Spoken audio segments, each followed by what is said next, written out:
여러분 안녕하십니까? 광주 MBC 뉴스투데이입니다. 먼저 오늘의 주요 뉴스입니다. 현대차와의 광주역 일자리 협상 타결이 초읽길에 들어갔습니다. 이르면 6일이나 7일쯤 협상 체결이 이루어질 것으로 보입니다. 곤양숙 여사를 사칭한 보이스피싱에 속아 4억 5천만 원을 사기당한 윤장현 전 광주시장이 이 사기 용의자 자녀들의 채용에도 관여한 사실이 드러났습니다. 보이스피싱 수법이 갈수록 교묘하고 다양해지고 있습니다. 올해 상반기 동안 하루 100명 넘게 사기를 당했습니다. 한국농어촌공사가 추진하고 있는 수상 생태광 사업이 환경 오염 논란과 주민 갈등만 키운다는 비판을 받고 있습니다. 살얼음판을 걷던 현대차와의 광주역 일자리 투자 협상이 타결 초읽기에 들어갔습니다. 임금과 근로시간 등 핵심 쟁점에 대한 의견 접근이 이루어져 이번 주 안에 협상이 타결될 가능성이 높습니다. 정용욱 기자입니다. 될 듯 말 듯하며 수차례 고비를 넘겨서인지 이용섭 시장은 광주역 일자리에 대해 조심스러웠습니다. 내년도 예산에 국회 처리 전까지 협상을 마무리하기 위해 최선의 노력을 다하겠다며 원론적인 입장만을 밝혔습니다. 국회에서 예산안 처리가 마무리되는 이번 주까지를 협상의 데드라인으로 정한 셈입니다. 이 시장은 그러면서 오늘 중으로 향후 일정을 제시할 수도 있을 것 같다고 말해 협상 타결이 멀지 않았음을 내비쳤습니다. 이병헌 문화경제 부시장을 단장으로 한 광주시 협상단은 서울에서 현대차와 막판談판을 벌이고 있습니다. 이 부시장은 협상 타결이 분수령에 와 있다며 오늘까지가 최종 협상이라고 봐야 한다고 밝혔습니다. 협상이 순조롭게 진행될 경우 광주시는 오는 6일이나 7일쯤 현대차와 투자 협약을 체결할 수도 있습니다. 교착 상태에 빠져 무산될 위기까지 내몰린 광주역 일자리 협상이 급 반전된 건 지난주 지역 노동계가 광주시 협상단에 협상 정권을 포괄적으로 위임한 게 결정적이었습니다. 현대차가 이를 긍정적으로 받아들이면서 적정 임금이나 적정 노동시간, 노사 책임 경영 등 주요 쟁점에 대한 의견 접근이 급물살을 탔을 거란 분석이 지배적입니다. 광주시가 이번 주를 최종 시한으로 정하면서 광주역 일자리의 성패가 다시 한번 카운트다운에 들어갔습니다. MBC 뉴스 정용욱입니다. 윤장현 전 광주시장이 곤양숙 여사를 사칭한 보이스피싱 사기에 속아 4억 5천만 원을 뜯겼다는 소식 전해드린 바가 있습니다. 그런데 이게 다가 아니었습니다. 윤장현 전 시장이 사기 용의자 자녀들의 채용 청탁까지 한 의혹이 새로 드러났습니다. 검찰과 경찰은 윤 전 시장을 피의자로 전환하고 본격적인 수사에 들어갔습니다. 김철원 기자입니다. 광주시 산하기관인 김대중 컨벤션 센터를 경찰이 압수수색했습니다. 지난 2월 이곳 사무국 직원으로 채용된 뒤 8개월 동안 근무했던 28살 조모 씨의 채용 비리 의혹을 조사하기 위해서입니다. 대학 종료와 동시에 이제 10월 말일부로 이제 종료가 돼서 지금 근무를 하지 않고 있고요. 조 씨는 지난 12월 윤장현 전 광주시장에게 곤양숙 여사를 사칭한 문자 메시지를 보내 4억 5천만 원을 가로챈 혐의를 받고 있는 사기 용의자 49살 김모 여인의 아들입니다. 김 씨의 딸도 광주 모 사립학교의 기간제 교사로 채용돼 지금도 근무하고 있습니다. 경찰은 윤 전 시장이 재임 시절 김 씨의 청탁을 받고 두 자녀를 채용하도록 압력을 행사한 것으로 보고 있습니다. 경찰은 윤장현 전 광주시장과 보이스피싱 사기 용의자 김모 여인이 주고받은 문자 메시지에서 이 같은 채용 의혹을 파악한 것으로 전해졌습니다. 윤 전 시장은 피의자로 신분이 전환됐습니다. 채용비리 의혹과 관련해 직권남용 혐의로 보이스피싱으로 억대의 돈을 보낸 사실과 관련해서는 공직선거법 위반 혐의로 경찰과 검찰의 조사를 받게 됐습니다.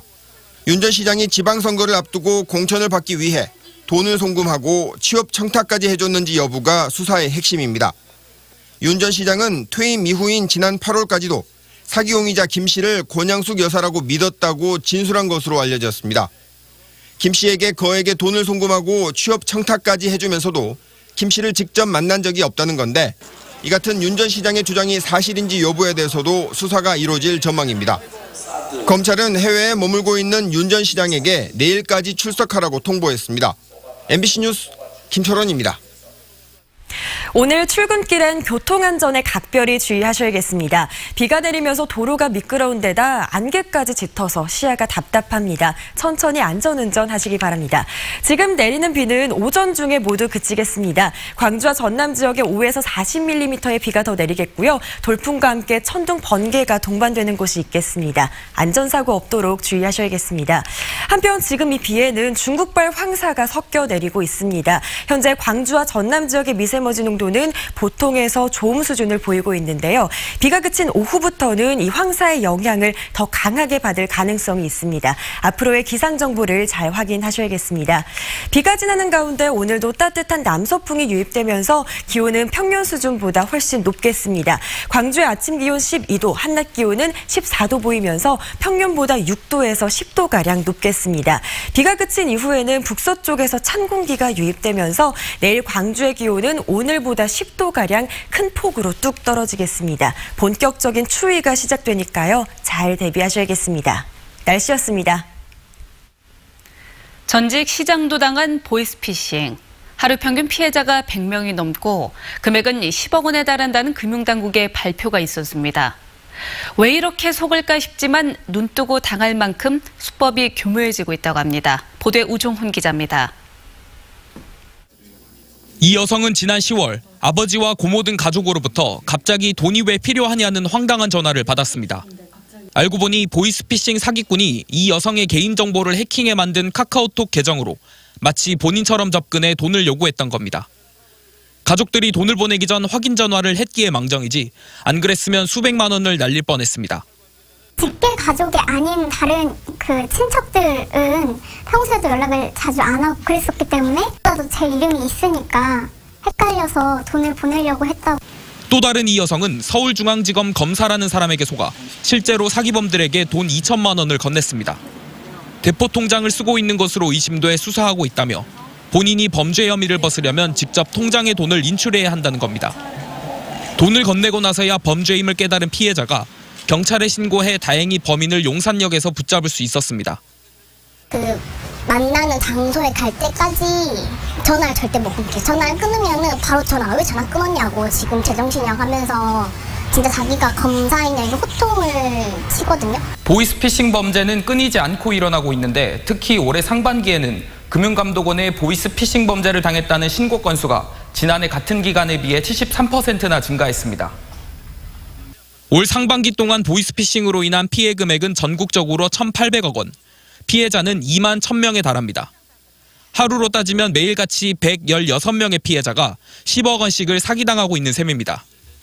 수사기관을 사칭하거나 낮은 금리 대출로 유혹하는 고전적인 수법이 여전한데 최근에는 휴대전화나 SNS 해킹을 통해 보다 그럴듯하게 수법도 진화하고 있습니다.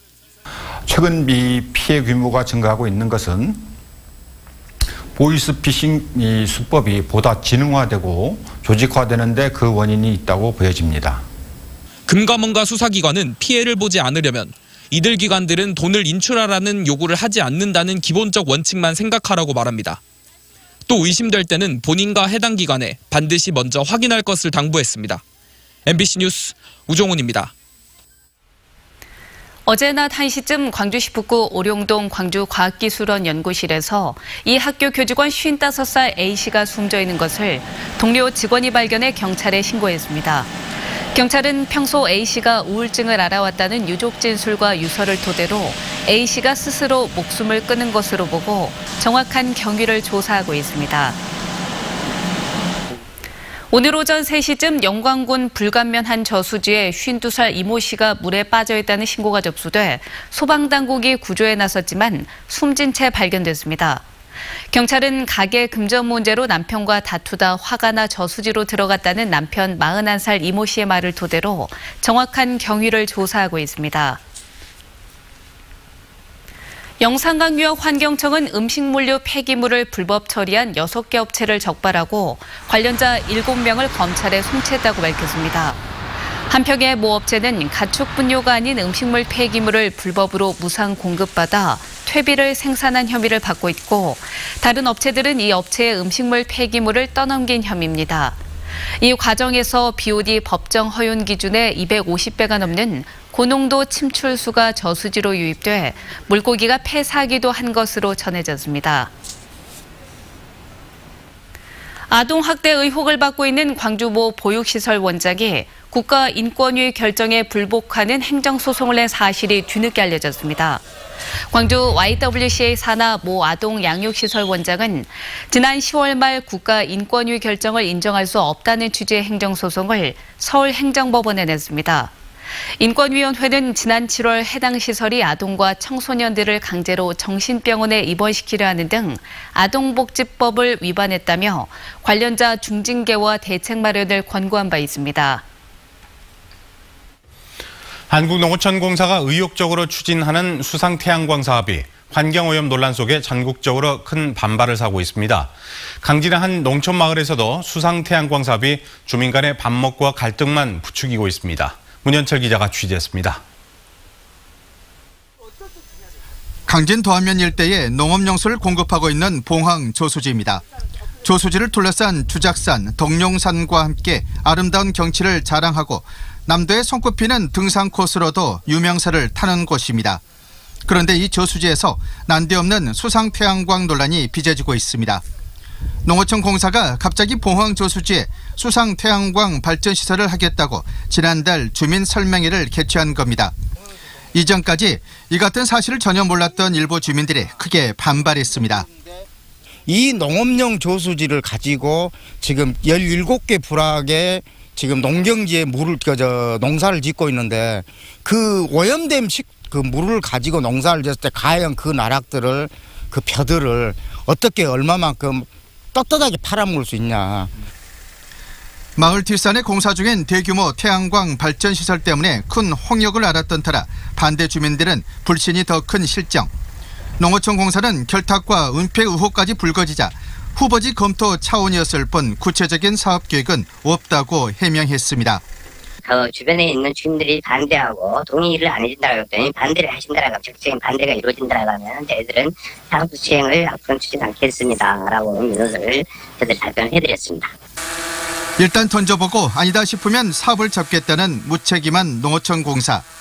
그렇지만 평온했던 농촌마을은 찬반으로 입장이 갈리고 이웃끼리 원수처럼 지낼 정도로 멍들고 상처를 입었습니다. 농어촌 공사가 전국 900여 저수지에서 추진하겠다고 밝힌 수상태양광 사업은 경관 훼손과 수중 생태계 교란, 환경오염 등을 이유로 곳곳에서 파열음을 내고 있습니다. MBC 뉴스 문현철입니다. 광주 북구 임동 주민들이 1심 방직과 전남 방직을 다른 지역으로 이전해달라고 광주시에 청원했습니다. 임동 주민 4,200여 명은 두 방직 공장에서 발생하는 분진과 소음 등으로 피해를 입고 있다며 청원서를 제출했습니다. 이에 대해 두 공장은 이전 계획이 없다고 회신해옴에 따라 광주시의 대책 마련이 쉽지 않을 전망입니다.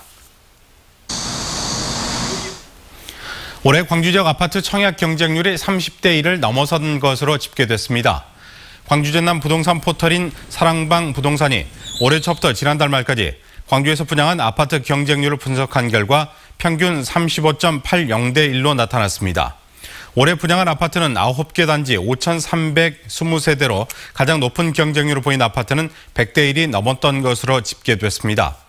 한편 내년 광주 지역 아파트 입주 물량은 최근 5년 동안 가장 큰 규모인 12,900여 세대로 조사됐습니다.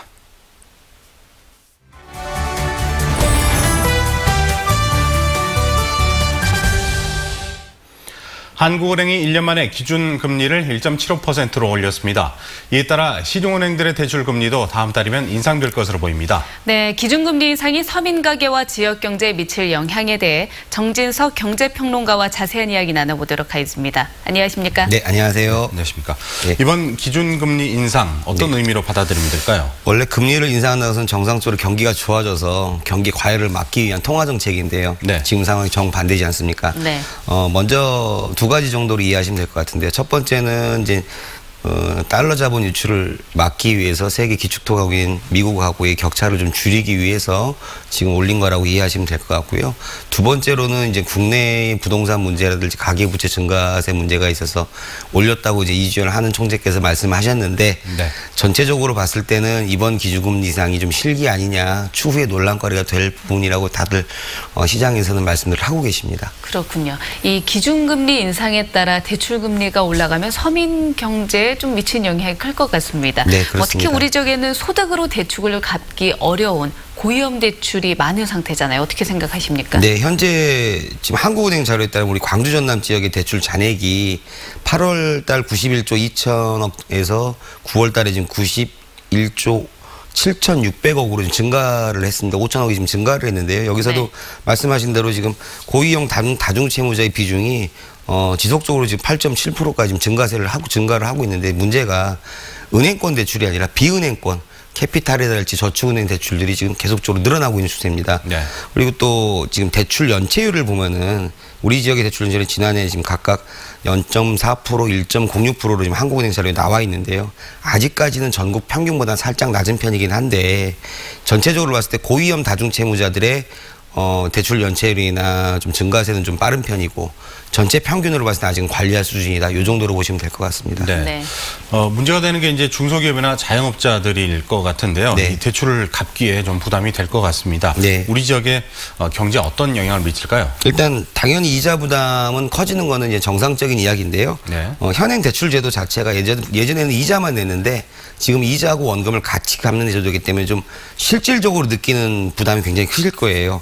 이게 지금 장기 저금리에 지금 굉장히 부작용한 그 내성이 좀 쌓여져서 다른 케이스로 보고 있는데 문제는 2019년도 내년에 좀 희망 섞인 큰 경제적인 임팩트가 없다라는 게 좀 더 문제고요. 네. 미국도 금리 인상이 예정이 돼 있고 특히나 지금 내년에도 최저임금 인상이 예정돼 있고 이런 부분에서 우리 소상공인들하고 우리 지역의 중소기업들 비용만 지금 계속 늘어나는 구조라서요. 네. 좀 정책 당국자들이나 은행들이 좀 비 올 때 우산 뺏어가는 그런 게 아니라 좀 세심한 배려가 좀 필요한 그러한 시기라고 보고 있습니다. 투자하는 거나 뭐 소비 심리가 좀 위축되지 않을까 이렇게 예상해 볼 수 있겠네요. 네, 그렇습니다. 네. 예. 네. 또 일각에서는 인상된 기준금리가 물가 상승률보다 낮아서 뭐 지금부터 걱정하는 것은 기우다 이런 네. 이야기가 있습니다. 어떻게 보십니까? 정부에서는 그렇게 보고 싶겠죠. 경제 지표를 해석하는 차이라고 봐야 되겠는데요. 반대로 또 다른 편에서는 또 이러한 지표를 정부하고 반대로 해석을 하고요.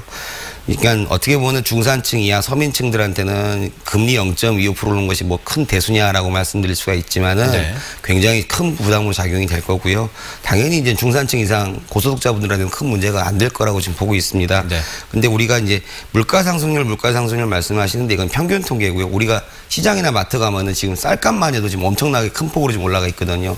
마트 가시면은 체감하는 우리 장바구니 물가들은 정말로 피부에 많이 와닿으실 거예요. 채소값은 왔다 갔다 많이 하더라고요. 네, 채소값도 그렇고 그러는데 지금 경기가 좋을 때는 돈 10만 원 쓰는 게 뭐 그럴 수도 있다 치지만은 안 좋을 때는 단돈 1만 원도 아쉬운 상황이라서요. 맞아요. 충장도 상권만 가보셔도 지금 현재 보증금을 지금 월세를 못 내셔서 보증금을 까먹고 계신 분들도 꽤 되시니까 이러한 부분들을 좀 세심하게 정책 당국자들이 좀 평가를 해주셔가지고 내년도 정책에 좀 반영을 해주셨으면 하는 것이 저희 바람입니다. 네, 알겠습니다. 오늘 말씀 잘 들었습니다. 네, 감사합니다. 감사합니다.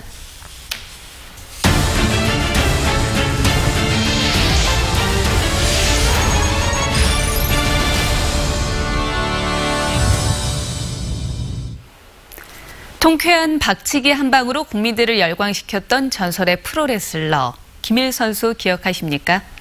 김일 선수의 고향인 고흥에서는 고인의 삶을 재조명하는 다양한 기념 사업이 추진됩니다. 최호식 기자입니다.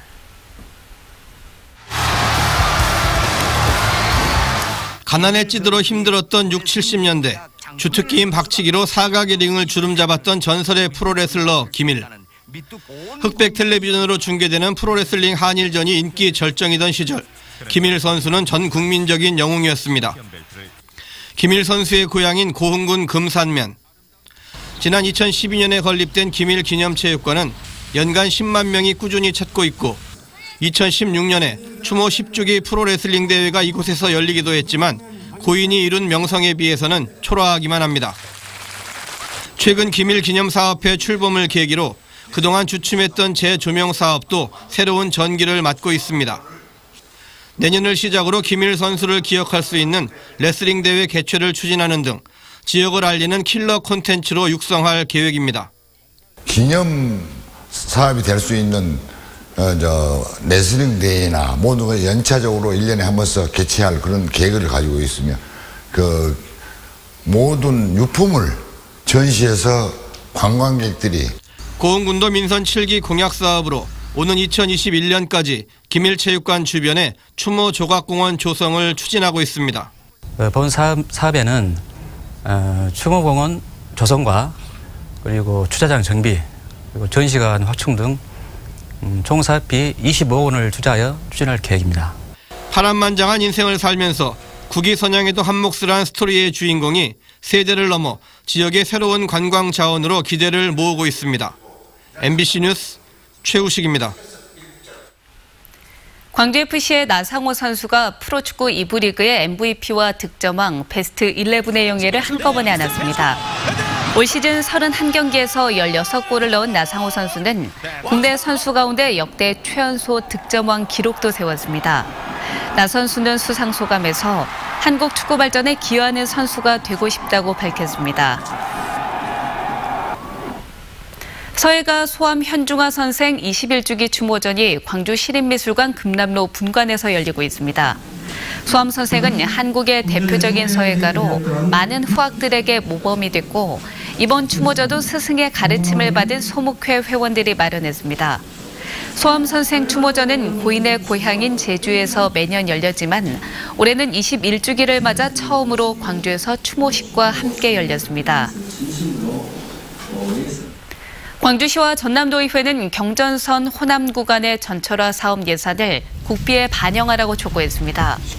의원들은 어제 국회에서 기자회견을 열고 경전선은 영호남을 잇는 유일한 철도 교통망으로 영남 구간은 복선 전철화 사업이 완공됐거나 진행 중이지만 호남 구간은 일제 강점기 이후 개량되지 않아 호남 차별의 대표 사례라고 밝혔습니다. 또 경전선 전철화 사업의 조속한 추진을 위해 내년 정부 예산안의 기본 설계와 실시 설계비 145억 원을 즉각 반영하라고 주장했습니다. 공군이 나주시 삼포면에 자리한 비상활주로 상공에서 오늘과 모레 2차례 동안 항공기 접근 훈련을 시행합니다. KF-16 전투기와 T-50 훈련기 등 한국전력이 참가하는 이번 훈련은 항공기 소음 불편을 줄이고자 비상활주로 이착륙 대신 높은 고도에서 공중 접근하는 방식으로 전개합니다. 공군은 훈련 당일 날씨가 좋지 않으면 내일부터 오는 11일 사이에 날짜를 정해 연기할 수 있다고 밝혔습니다.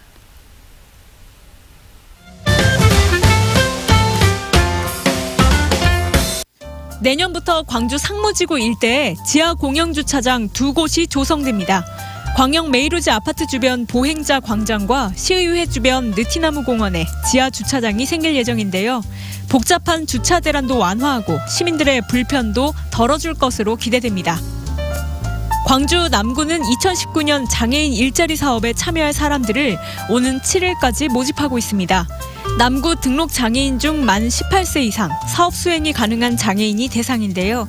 지자체나 장애인 시설에서 업무 보조로 일하는 등 모두 108명에게 일자리가 주어집니다.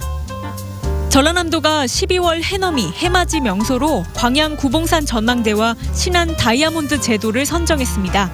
구봉산 전망대는 여수와 순천, 하동, 남해까지 한눈에 볼 수 있고 정상부 하단까지 차량으로 편하게 오를 수 있는 장점이 있고요.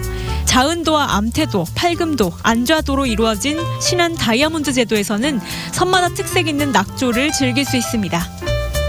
무등에서 꼬민으로를 주제로 하는 광주 독립영화제가 7일부터 4흘간 열립니다.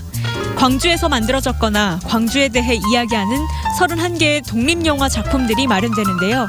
김경자 감독의 풀이 눕는다를 개막작으로 5.18 당시 무장시민군의 사진에서 시작되는 영화 김군, 북구 중흥동 주민들이 제작 참여한 봉사왕 등이 상영됩니다.